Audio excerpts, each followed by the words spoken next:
Hoy hablamos con Max Lawson, Oxfam International's Head of Inequality Policy. Welcome, Max.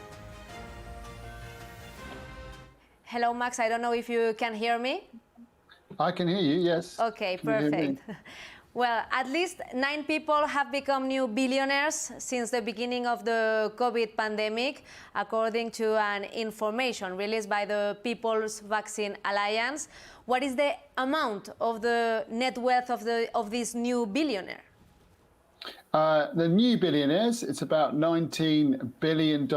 That's enough money to vaccinate all of the poorest countries. So we have a situation where we are creating vaccine billionaires, but we are unable to vaccinate billions of people in India, in Africa, that need a vaccine. And that's because of the monopolies of pharmaceutical corporations. That's what's creating these huge fortunes whilst we don't have enough vaccines for the world. This seems more unfair because the pharmaceutical corporation has used government funding to research, but they maintain the monopoly on medicines. That's absolutely right. So all of the leading vaccines, whether it's Pfizer or AstraZeneca or Moderna, they all receive billions in taxpayers' money. These are public vaccines that have been privatized.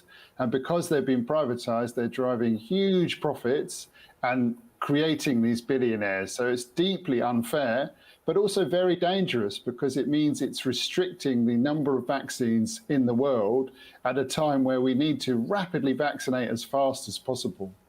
Mm-hmm. What are the People's Vaccine claiming for exactly? You take part of this alliance, this People's Vaccine Alliance. What are you claiming for?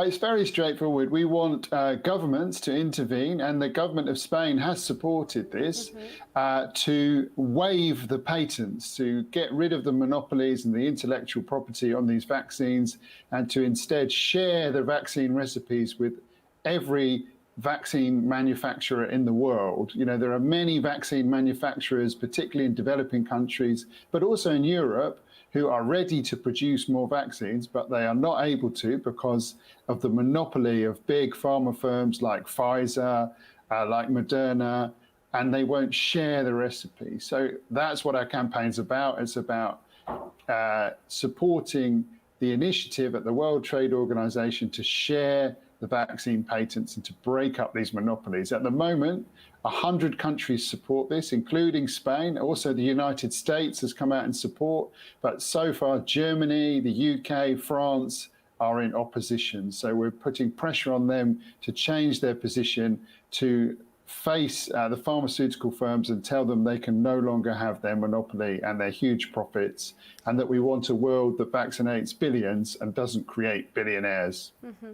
It's surprising, no, that some nations or some rich countries are blocking the proposal because we are exposed to new variants each day coming from these countries that can't vaccinate their populations. So it's a risk for everybody.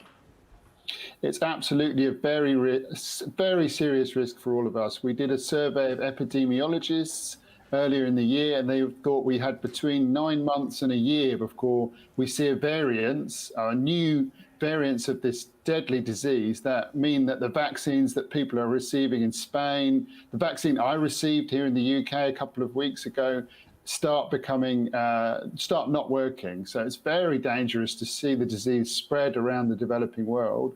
But the worry is that Chancellor Merkel seems more interested in protecting the profits of pharmaceutical firms than in doing the right thing and vaccinating everyone. Mm-hmm. You have talked about the support you have from this breaking of the monopoly of the vaccines, but you have also the support of some economists. Why is it so important for the global economy to get everybody vaccinated? Well, the IMF has calculated that the cost of failing to vaccinate the world is $9 trillion. And that's not just the cost in developing countries.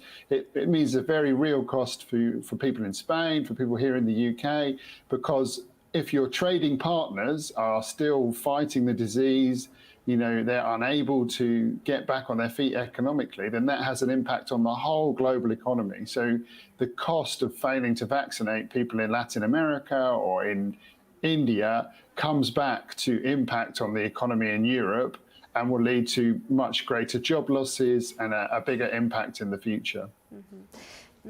Max Lawson, Oxfam International's head of inequality policy, I thank you so much for being here with us, and I'm hoping that we will reach this goal and get everybody vaccinated and have the vaccines available for everybody. Thank you very much. Me too. Gracias.